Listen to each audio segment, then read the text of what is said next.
Dan and Amy, so Vice President Mike Pence across the pond in Munich at the security conference there, restating America's commitment to Europe, to NATO, and also responding to the contretemps back here between the president and the D.C. press corps, saying this. With regard to your second question, rest assured, both the president and I strongly support a free and independent press. But you can anticipate that the president and all of us will continue to call out the media when they play fast and loose with the facts.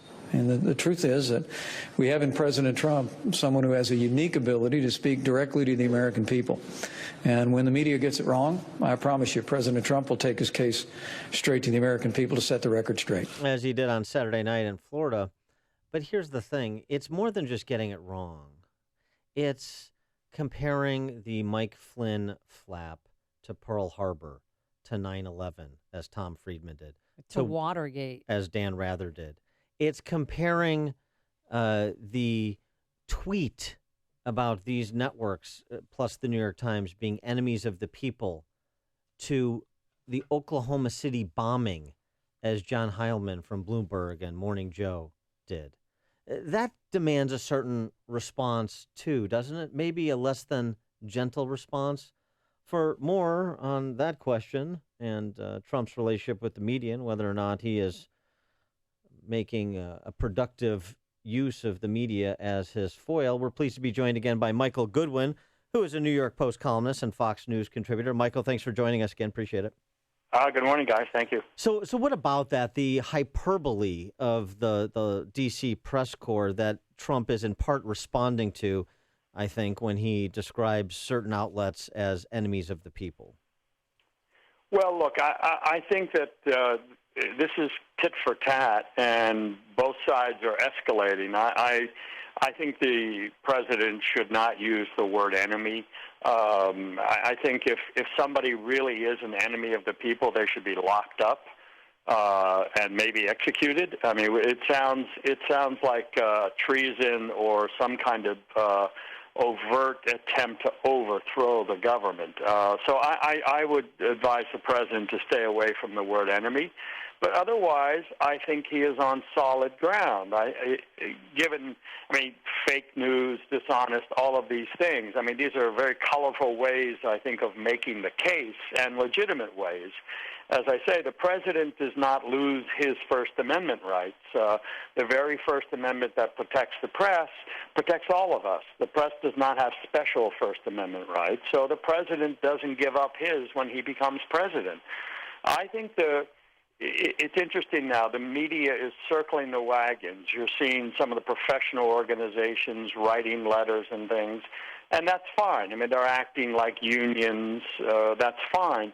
But I do wish that these groups had looked at the coverage of Trump and said, and at least figured out what's happened here. Why has the coverage of Donald Trump so different from the coverage of Barack Obama, from Hillary Clinton during the campaign? I'll give you one example.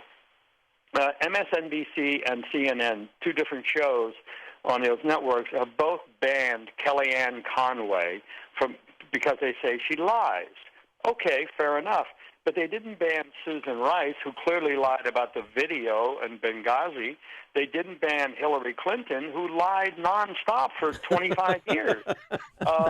And they certainly didn't ban Barack Obama when he said, you can keep your doctor, you can keep your insurance plan. So I just think that this selectiveness is what is, to me, the most troubling part. If you want to go at the president, fine, but don't just do it for when it's a Republican president. Let's have one standard, and I think that's where the media has violated its own claims, its own standards, and I think that is the fundamental issue right now. Yeah, I mean, President Trump is painfully scrutinized compared to President Obama, but if Donald Trump doesn't like the fake news and all this, why does he keep watching? Why does he keep, it's like almost this antagonistic relationship that he has, via Twitter with the media? Yeah, I mean, I think he probably watches too much television. I do think, it's interesting that Sweden issue was very much about him watching television. Right. That he was referring to a Fox story Fox News interview with a filmmaker who had documented a lot of crime in Sweden by migrants, all Muslims, of course, that was not being reported as that by the West and even in some of the Swedish papers. So I think that's what he was referring to. And there is a clear surge of crime, violent crime, in Sweden. So, look, the president is a unique character. We've never seen anyone like him. But I think we should keep his uniqueness in perspective.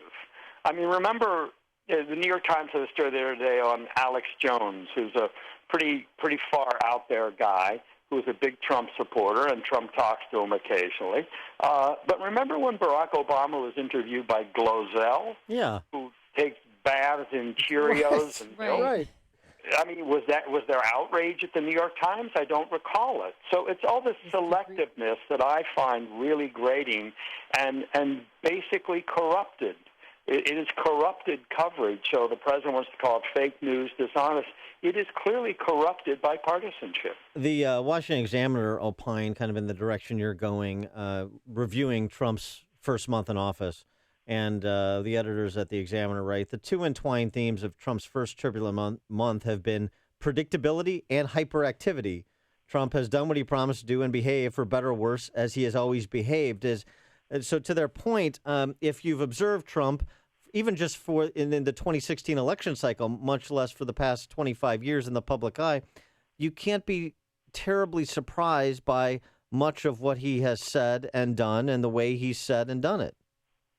Well, that's right. And, you would think on some level the press would be impressed by a politician who's doing what he said he would do. I mean, isn't that novel? Isn't that news in and of itself? I mean, we've all become so inured to politicians who lie that here we have one that is doing what he said he would do, and that is a very strong element among his supporters. I mean, don't forget, his supporters were not just angry at Barack Obama, they were angry at Republicans in Congress, the other Republican candidates. I mean, when you go back to the Republican field, it was a very talented group of candidates. Senators and congressmen, current and former, and governors, as well as senators and some congressmen. I thought, and some business people, Ben Carson. I thought it was a very talented and successful group of people, and Donald Trump blew them all away. And that's because I think he had the strongest message that was anti-Republican as well as anti-Democrat. And that's what his voters were looking for. They were looking for a non-politician. And there's a reason why they were looking for a non-politician, because they had come not to trust politicians of either party. This is a significant development, and it shouldn't just be seen through the perspective of, oh, well, he's so different. No, he's different in ways that are very distinctive and unique in our current political culture. And I would say that ought to at least be recognized, if not celebrated. He is Michael Goodwin, New York Post columnist, Fox News contributor. Michael, thanks as always for your insights. Appreciate it. My pleasure. Thank you. And he joined us on our turnkey.pro answer line. Connect with Dan and Amy